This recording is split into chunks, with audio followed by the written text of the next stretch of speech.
AI 同埋雲端嘅需求日益增長啦，咁啊數據中心裏邊嘅 critical equipment 咧都會 upgrade 嘅。咁我哋率先引入咗業界領先嘅創新技術 I2 coating 被動輻射冷卻技術。我哋新意網成為香港首個應用呢個項技術嘅數據中心服務商。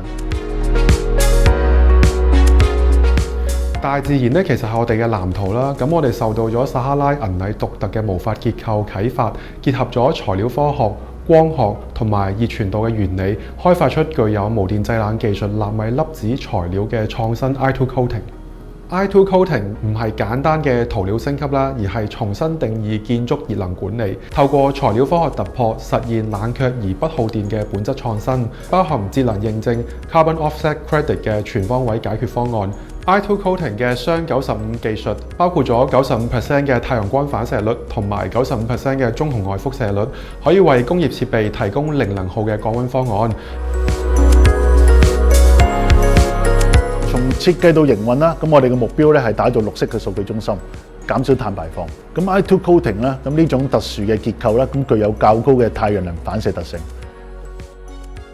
咁呢種唔需要電、唔需要冷卻劑嘅技術咧，咁有效散熱，維持到穩定嘅溫度。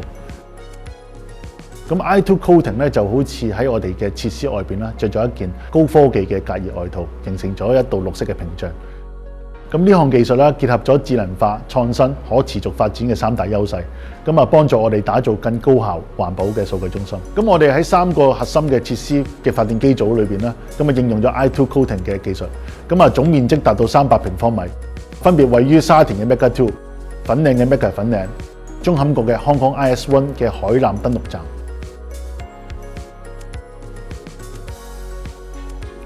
咁我哋喺3個核心設施裏邊咧，咁啊採用咗 I2 coating 技術之後咧，咁 Mega 2實測驗證咗每年可以節省到大約17250度電嘅，咁啊減少咗大約12噸嘅碳排放量，相等於種植咗1098棵樹。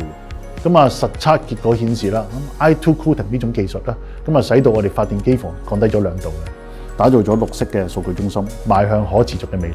咁啊展望未來啦，咁我哋計劃將 I2 coating 呢種技術啦，咁進一步應用喺 Mega Campus 裏邊其他嘅數據中心，以全面提升能源效益。